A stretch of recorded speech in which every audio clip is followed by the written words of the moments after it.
అందరికీ నమస్కారం అండి. ఎరా నీకు బొట్టెట్టి చెప్పాలా?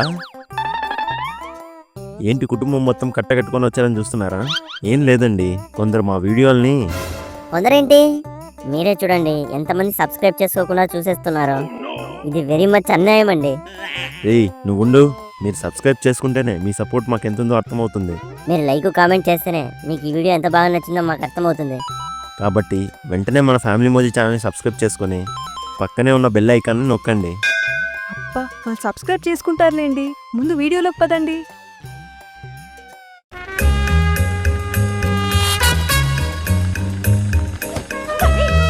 సీను, రే సీను,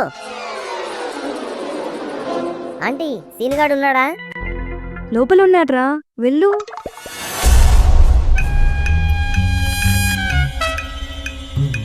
డాడీ, ఏంట్రా గమ్మత్తుగా పిలిచావు? నిన్ను చాలా మిస్ అయిపోతున్నాను డాడీ. ఇదేం గమ్మత్తురా, నేను ఎప్పుడు ఇంట్లోనేగా ఉంటున్నాను. అదే కదా నా బాధ. మీరు ఇంట్లోనే ఉంటారు కానీ నాతో పాటు బయటికి రారు. నేను అలా బయటికి వెళ్ళాక నువ్వు ఇలా గుర్తుకొచ్చేస్తే నిన్ను చూడడానికి వెంటనే ఇంటికి వచ్చేసి వస్తుంది డాడీ. అయితే గమ్మత్తుగా ఉండే ఫోటో ఒకటి ఇస్తాను, నీ జోబులో పెట్టుకోరా. కావాల్సినప్పుడల్లా చూసుకోవచ్చు, గమ్మత్తుగా ఉంటుంది. వద్దు డాడీ, నిన్ను గుండెల్లో పెట్టుకున్న నేను నీ ఫోటోని అక్కడ ఇక్కడ పెట్టుకోలేను. పోనీ పరుసు ఇస్తాను, అందులో పెట్టుకోరా, గమ్మత్తుగా ఉంటుంది. నీ పరువును మోసే నేను ఇప్పటి నుంచి పర్సును కూడా మోయాలా? సర్లే, నీకోసం పర్సు ఏంటి, పర్వతాలైనా మోసేయగలడు నీ కొడుకు. నీ గుర్తుగా నీ పర్సు నాకు ఇచ్చి నువ్వు కొత్త పర్సు కొనుక్కో డాడీ. ఇందులో 500 ఉందిరా. 500? నాకు తెలుసు డాడీ, నేను ఖాళీ కడుపుతో ఉన్నా ఖాళీ పర్సుతో ఉన్నాను తట్టుకోలేవని. పర్లేదు ఇచ్చేయి, పర్సులో నీ ఫోటోకి గాంధీ తాత తోడుగా ఉంటాడు. సరే తీసుకో.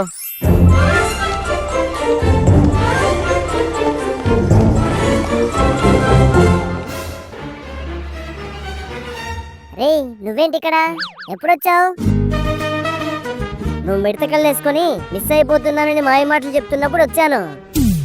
మీ నాన్న నిన్ను పరశురాముడు అనుకుంటున్నారా? పరుసు దొంగవని తెలియట్లేదు ఆయనకి. జిల్లేడికాయ మొక్కమోడివి, నీ దగ్గర ఇన్ని జిమ్మిక్కులు ఉంటాయనుకోలేదురా. 5 సంవత్సరాలు దాచినా సరే 50 రూపాయలు కూడా పోగేయలేను నేను. అలాంటిది 500 5 సెకండ్లో సర్దేసుకున్నావు కదరా. తెలివి తల దూకుంటే నీలాగే ఉంటుందేమోరా సీను. డబ్బులు చూడగానే ఈ బాడీలో ఉన్న డబ్బాలని ఊగిపోయినట్టున్నాయి. ఒరే దిష్టి పెట్టేకరా బాబు, నువ్వు చాలా ప్లాన్ చేసుకుని పకడ్బందీగా తీసుకున్నాను ఇవి. ఓకేరా సీను, ఇంత ఈజీగా ఊరుకున్నాడేంటి వీడు? గంగిరెద్దులా తల ఊపుతున్నావు, ఏమర్థమైందిరా నీకు? పకోడీ బండి దగ్గర కలుద్దామన్నావు అంతేగా? ఏయ్ అది పకోడీ బండి, పక్కింటోడి బండి కాదు, పకడ్బందీ. ఏదో ఒకటి, ఇప్పుడు నువ్వు పరుసుకున్న ఆనందంలో మాకు పార్టీ ఇవ్వాలరా సీను.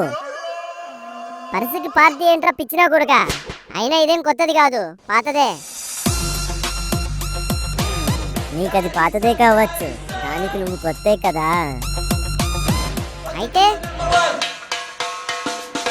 నువ్వు పకోడీ కొని పెడితే నీ పేరు చెప్పుకొని నీ పర్సు 10 కాలాల పాటు పచ్చగా కరెన్సీ నోటులతో నిండి ఉండాలని, ఏ పాపిష్టికళ్ళు పుష్టిగా ఉన్న నీ పర్సుపై పడకూడదని ఆ దేవుడిని ప్రార్థిస్తాను రా సీను. లేదంటే నువ్వు సమంత కంప్యూటర్ సెంటర్లో సీక్రెట్గా ఇంగ్లీష్ సినిమాలు వేయించుకున్న విషయం మీ నాన్న క్రికెట్ కామెంటరీ అంత క్లియర్గా చెప్పేస్తాను. ఇదేనేంట్రా ఫ్రెండ్షిప్ అంటే? నీకంత డౌట్గా ఉంటే అంకుల్ గారిని పిలిచి అడుగుదాం, ఆయన వచ్చి చెప్తారు ఫ్రెండ్షిప్ అంటే ఏంటో. అంకుల్ గారు, అంకుల్ గారు, వేర్ ఆర్ యు ఐసే? ఏయ్ ఆపు, పకోడీనేగా కొని పెడతాను పదా. దారిలో కొండగాను కూడా కలుపుకుందాం రా సీను. మళ్ళీ పిలవకుండా తినేసామని తెలిస్తే మైసూర్ బొండలా మెత్తగైపోతాడు.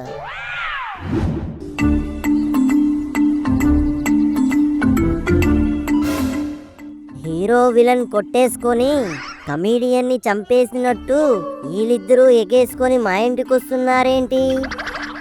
ఏరా ఏం చేస్తున్నావు? మొక్కలకి నీళ్లు పోస్తున్నారా సీను? సోపు కూడా రుద్ది టవల్ కట్టించి లోపలికి తీసుకెళ్లి బట్టలు కూడా వేయి. మీకు ఇక్కడేం పని రాసీను? రోడ్లో తిప్పడానికి గుండ్రాయి లేదంటే గుండ్రాయి కంటే గుండ్రంగా ఉండే మా కొండగాడు ఉన్నాడని నిన్ను తీసుకుపోదామని వచ్చాం. ఎందుకురా వాడిని ఊరికి ఏడిపిస్తావు? ఏం లేదురా రాహుల్, పకోడీ తిందామని వెళ్తున్నాం, నిన్ను కూడా తీసుకెళ్దామని వచ్చాం.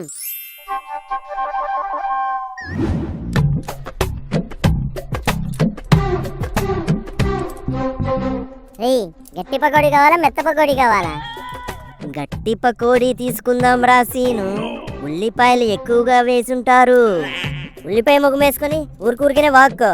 నేను అడిగింది ఉల్లిపాయ పకోడీ, ఆలుగడ్డ పకోడీ కాదు, చికెన్ పకోడీ. నీ దగ్గర డబ్బులుంటే వెళ్ళి కొనుక్కో, నేను ఇవే కొని పెడతాను. తింటే తిను, లేకపోతే ఇంటికి దొబ్బేయి. నన్ను దొబ్బేయమంటావరా?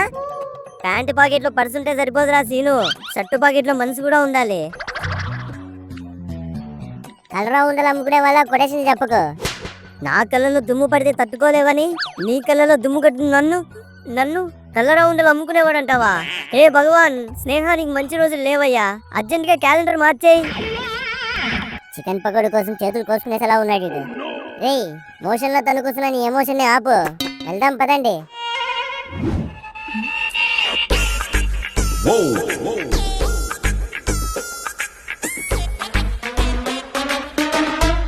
అన్నా, ఒక ప్లేట్ చికెన్ పకోడీ.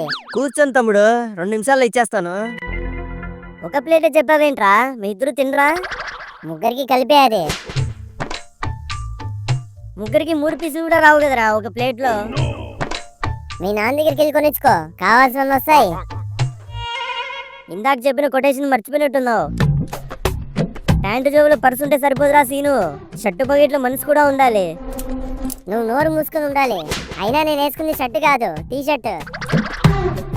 దాందేముంది, కొటేషన్ మారుద్దాం. చూడరా సీను, టీ షర్ట్ లో ఉండే టీతో టీ పెట్టుకోలేం, అలాగే కాళ్ళు ఉండే టీ షర్ట్ తో కాఫీ కలుపుకోలేం. నువ్వు ఇంకో మాట మాట్లాడితే పెనం పైన పకోడీ కాదు, నిన్ను వేసి వేయించేయమంటాను. అన్నా, 2 ప్లేట్లు పకోడీ, ఒక ఎక్స్ట్రా ప్లేట్ ఇచ్చి. అలాగే పిండుకోవడానికి నిమ్మకాయలు, నంచుకోవడానికి ఉల్లిపాయలు అడగరా సీను. బోరు బావంత నోరుందిగా, నువ్వే అడుక్కో. అన్నా, నిమ్మకాయ ఉల్లిపాయలు ఇవ్వు.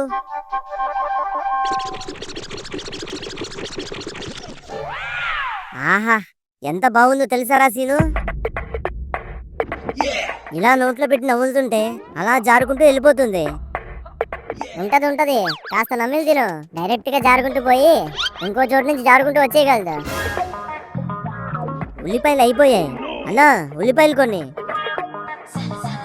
కోడికి సరిగ్గా నీళ్లు పెట్టినట్లేరు, ఇలా పకోడీ మీద నిమ్మకాయ పిండుతుంటే అలా పీల్చేసుకుంటుంది లోపలికి. 2 నిమ్మకాయలు కూడా ఇవ్వన్నా. ఆహా, వేడి వేడి పకోడీ మీద అలా నిమ్మకాయ పిండేసి ఉల్లిపాయలు వేసుకొని నంచుకొని తింటే ఉంటుందిరా సీను, చువ్వుమని ఉంటుంది అంతే. నీకు సొంత డబ్బులతో తింటే కొవ్వు, పక్కన డబ్బులతో తింటే జివ్వు, మామూలేగా.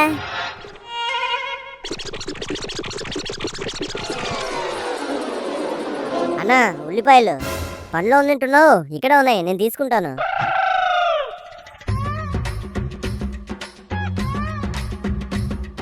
ఏరా కొండగా, నీకు నిమ్మకాయలు వద్దా? వద్దురా చెంటి, నాకు జలుబు చేస్తుంది. జలుబేగా, దానివల్ల నీ బలుబే మారిపోదులే, తిను.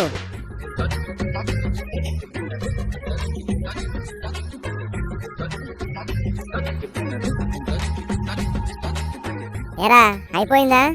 ఇంకో ముక్కు ఉండిపోయిందిరా సీను, ఉండు ఉల్లిపాయలు తెచ్చుకుంటాను. అన్నా, ఉల్లిపాయలు ఎక్కడా?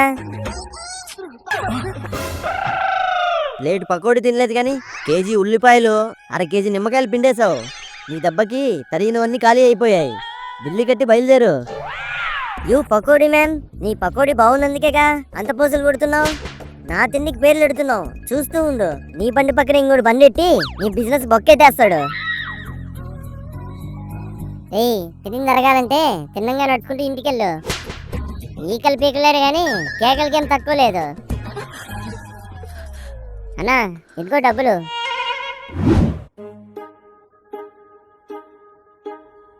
పొట్ట కాస్త టైట్ గా ఉందిరా సీను. మెక్కి తిన్నావుగా, అలానే ఉంటదిలే.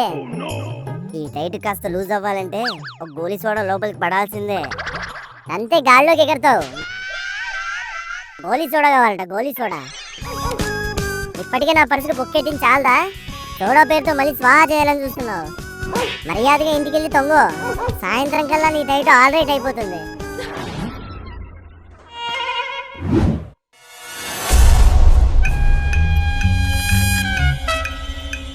ఏరా చంటి, ఎక్కడికి వెళ్ళావు? గాల్లో ఆక్సిజన్ ఎంత ఉందో చూడ్డానికి వెళ్ళానే అమ్మా. అదేంట్రా? గాలికి తిరగడానికి వెళ్ళానని చెప్తున్నాడు ఆడు. ఎదవకి ఏది తిన్నంగా చెప్పడం చేత కాదు. నువ్వు వెళ్ళి కాళ్ళు చేతులు కడుక్కురారా, అన్నం వడ్డిస్తాను. ఇప్పుడు మళ్ళీ తింటే నా పొట్ట బ్లాస్ట్ అయిపోతుంది. మీరు తినండి, నాకొద్దు. వద్దంటే ఎలారా? కొంచెం తిను. నాకొద్దే. ఆ ఇద్దరు ఎదవులతో కలిసి ఏదో వచ్చేత నవ్వులేసి వచ్చింటాడు వీడు. నేనేం తినేసి రాలేదు, ఆకలి అవ్వడం లేదంతే. రోకలికి ఆకలి తెలియదన్నట్టు నీకు ఆకలి లేదంటే నేను నమ్మను.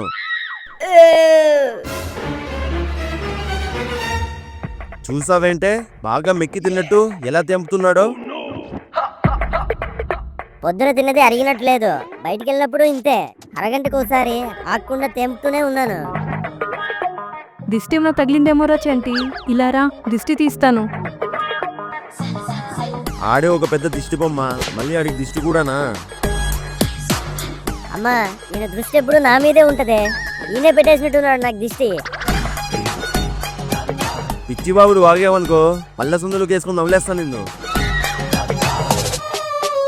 సర్లేండి, తిందాం పదండి. నాకేమొద్దు, మీరే తినుకోండి.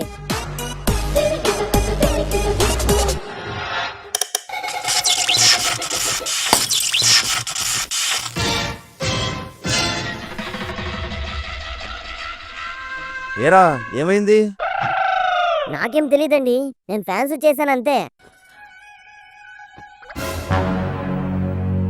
నాన్నగారు, నాన్నగారు, నేనేం చేయలేదండి. అబ్బా, వేలేమన్నా వంకరలు తిరిగా ఏంట్రా? 3 స్విచ్లు ఒకేసారి వేసావు. నేను ఫ్యాన్స్ చేశానండి, పొరపాటున తగిలేసినట్టున్నాయి. నీ వల్ల ఫ్యానే కాదు బల్బ్ కూడా ఎగిరిపోయిందిరా ఎదవా. తెలియక చేసుంటాడులేండి, కొట్టడం ఆపండి. తెలియక కాదే, తోలు మందమై చేస్తున్నాడు. ఒకసారి తాట తీస్తే ఇంకోసారి గుర్తెట్టుకుంటాడు. ఒంటి మీద భయము దిగులు లేదు కాబట్టే ఇలా బాధ్యత లేకుండా ఉన్నాడు. వాణ్ణి కొడితే మీకు నీరసం వస్తుంది, కానీ పోయిన ఫ్యాను బల్బు తిరిగి రావు కదండి. వెళ్ళి ఎవరినైనా తీసుకురండి, రిపేర్ చేయిద్దాం. రిపేర్ చేయించడానికి నా జాబ్ ఏం ప్రిపేర్గా లేదు. కావాలంటే బల్బ్ తీసుకుని వస్తాను. ఫ్యాన్ ఇంకెప్పుడైనా రిపేర్ చేయించుకుందాం. రాత్రి దోమలు కొడతాయేమో నాన్నగారు. దవడ వాచిపోద్ది. బంగారంలో ఉన్నదాన్ని దొబ్బెట్టావుగా, రాత్రంతా మేల్కొని దోమలు కొట్టుకో. ఏవండి, ఏంటే? అసలే వేసవికాలం అండి, ఊరికే కూర్చున్న ఉక్కపోస్తుంది. ఇక ఫ్యాన్ లేకుంటే నిద్రలా పడుతుందండి. అమ్మ కొడుకులు ఇద్దరు ఖర్చు పెట్టించాలని కంకణం పట్టుకున్నట్టున్నారు. సర్లే, నేను వెళ్ళి ఎలక్ట్రీషియన్ తీసుకుని వస్తాను. రే చంటి, పదా.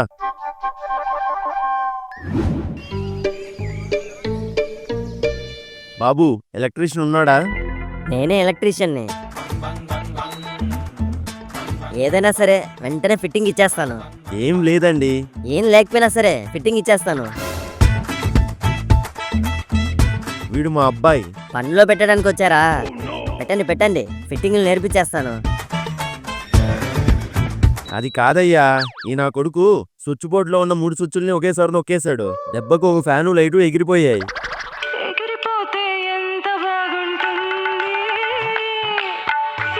హలో, కొత్తింట్లో కరెంటు పని చేయాలా?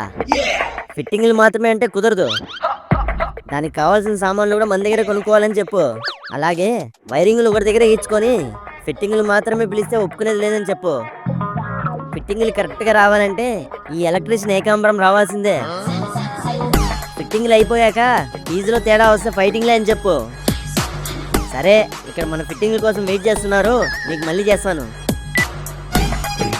ఇందాకేం చెప్తున్నారు? అదేనండి, ఇంట్లో ఫ్యాను లైటు ఎగిరిపోయాయి. ఎగిరిపోతే పట్టుకోవాలి కానీ ఎగురుకుంటూ నా దగ్గర రావడం ఏంటి?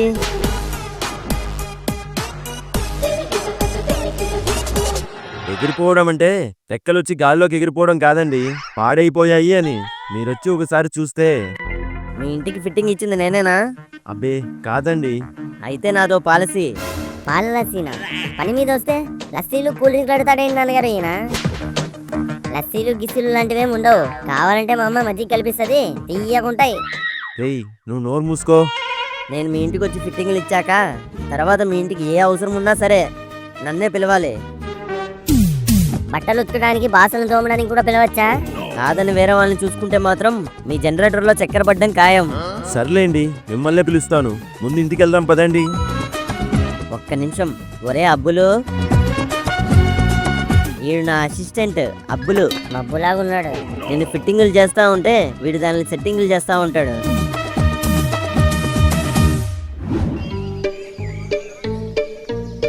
ఇదేనండి మా ఇల్లు. ఇవ్వాలి ఫిట్టింగులు గట్టిగా ఇవ్వాలి. ఇదిగో ఈ ఫ్యానేనండి, తిరగట్లేదు. దీని తర్వాత ఆ బల్బ్ కూడా. ఒరే అబ్బులు, వెళ్ళి స్విచ్ ఆన్ చేయి. బల్బు పోయింది. అదే కదా మేము చెప్పాం. మేము చెప్పింది మాకే తిరిగి ఒప్పు చెప్తున్నారు మీరు. మీ వాడికి ఆవేశం ఎక్కువ అనుకుంటాను.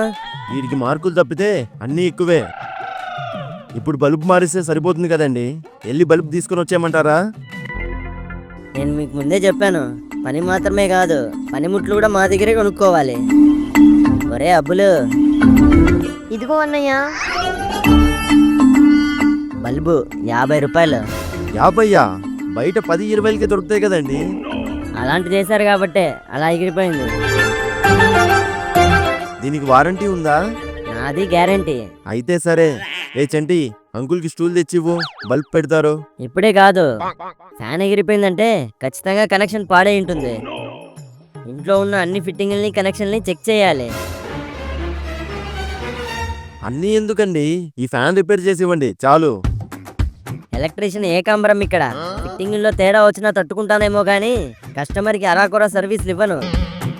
మీ వాడు 3 స్విచ్లు ఒకేసారి వేసాడు. కనెక్షన్లు ఏదో ఒక చోట కూలిపోయి ఉంటాయి. ఇప్పుడు అన్నీ బాగానే ఉంటాయి. రేపు పొద్దున ఏదో ఒకటి ఆన్ చేసినప్పుడు మేడం గారికి షాక్ కొట్టేస్తే పాడైపోయిన కనెక్షన్లు కాంక్రీట్తో కలిసిపోయి కరెక్ట్గా మీరు దాని కింద ఉన్నప్పుడే కూలిపోతే ఎలాగుంటుందో ఆలోచించుకోండి. ఇక మీ పిల్లాడు సాయంత్రం ఏదో ఒక పూట లైట్ వేసి అది పేలిపోయి ఆడ ముక్కుల్లోకి ముక్కలు వెళ్ళిపోతే ఎలాగుంటుందో చూసుకోండి. ఏవండి, పోతే పోయింది. అన్ని కనెక్షన్లు ఒకసారి చెక్ చేయించండి. నువ్వు ఊరుకోవే. అన్ని కనెక్షన్లు చెక్ చేయాలంటే ఆడు బిల్లు బాగా వేస్తాడు. అసలే కూలిపోవడానికి కాసుకొని కూర్చొని ఉంది ఈ ఇల్లు. దీని మీద నేను అంత ఇన్వెస్ట్ చేయలేను. చేయకండి. ఏదో ఒక రోజు అమ్మ నేను ఏదో ఒకటి ముట్టుకొని షాక్ కొట్టి కింద పడిపోతాం. అప్పుడు హాస్పిటల్లో ఇన్వెస్ట్ చేద్దరు. ఇదంతా నీ వల్లేరా చెత్తనా కొడుక. కళ్ళు నెత్తి మీద పెట్టుకుని స్విచ్లు వేసావు. ఇప్పుడు నా దగ్గర ఉన్న డబ్బులన్నీ వాళ్ళకి స్విచ్ అయిపోతున్నాయి. మేడం, ఇంతకీ ఫ్రిడ్జ్ ఎక్కడుంది? ఫ్రిడ్జ్ ఎందుకు? ముందు పెద్ద పెద్ద వస్తువుల్ని చెక్ చేద్దాం. అయితే మీ ఇంటికి వెళ్ళి చెక్ చేసుకోండి. మా ఇంట్లో ఫ్రిడ్జ్ లేదు. పోనీ టేబుల్ ఫ్యాను కూలరు అన్నా ఉన్నాయా? మీరు రిపేర్ చేయబోయే ఫ్యానే మాకు ఏసీ కూలరు అన్నీ. పోనీ రైస్ కుక్కరు ఇండక్షన్ స్టవ్? భలే వారే, ఇంతవరకు ఆ పేర్లు వినడమే గాని కళ్ళతో చూసిందే లేదు. కనీసం టీవీ అయినా ఉందా? అదిగో మీ కళ్ళ ముందరే ఉంది. ఇది టీవీనా? ఏ కాలం నాటిది? మా తాతగారికి కట్నం కింద వచ్చింది. దీన్ని నాకు కట్నంగా ఇవ్వాలని మా నాన్న కంకణం కట్టుకొని కూర్చున్నాడు. ఇంట్లో పెద్దగా వస్తువులేం లేవు కాబట్టి కనెక్షన్లు కరెక్ట్గా ఉన్నాయో లేదో చెక్ చేసి ఫిట్టింగ్లు ఇచ్చేసి వెళ్ళిపోతాను. ఏ చంటి, నువ్వు ఆయన వెంటే ఉండి ఓ కన్నేసి ఉంచు. ఎందుకు నాన్నగారు? ఆల్రెడీ మంచిగా ఉన్నవన్నీ చూసి మార్చేసి మళ్ళీ రిపేర్కి రావాలని నాశరకం వేస్తారు. కాబట్టి మనం దగ్గరుండి చూసుకోవాలి. ఉంచితే తునిగిపోయేలాగుంటాయి. అందులో మంచివేముంటాయి? ఒకవేళ ఆయన నాసిరకం వేసినా మన వాటికంటే అవే 4 రోజులు ఎక్కువగా వస్తాయి.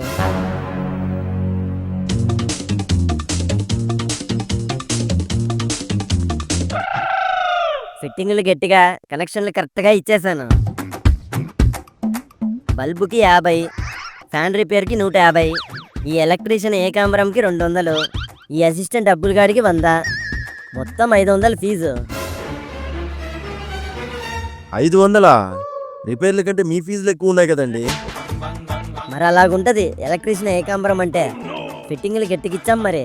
మొదటిసారి కాబట్టి బిల్లు ఎక్కువగా అనిపించవచ్చు. నెక్స్ట్ టైం వచ్చినప్పుడు డిస్కౌంట్ ఇస్తానులేండి. డిస్కౌంట్ ఇస్తానంటున్నారు కదా నాన్నగారు, ఈసారికి 500 ఇచ్చేయండి. డబ్బులు ఇవ్వను కానీ వీని మీ దగ్గర వారం రోజులు పనిలో పెడతాను. నాన్నగారు ఏం మాట్లాడుతున్నారండి? మీ ఫిట్టింగ్లు ఏమైనా ఊడిపోయాయా? నేను కరెక్ట్ గానే మాట్లాడుతున్నాను రా. నువ్వు వెళ్ళడం వల్ల నాకు 500 మిగలడమే కాదు, నువ్వు ఈ వారం రోజులు వాళ్ళతో ఉండి ఈ పని నేర్చుకుంటే ఇక ఏ కనెక్షన్ ఎప్పుడు పోయినా సరే చిటికలో నువ్వే సరి చేసేయగలవు. మీరు వీడిని పట్టుకెళ్ళిపోండి. రా బాబు.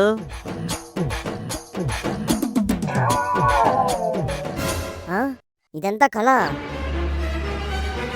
ఫ్యాన్ కూడా బాగానే తిరుగుతుంది. నిజంగా అలా జరిగితే మా నాన్న అన్నంత పని చేస్తాడు.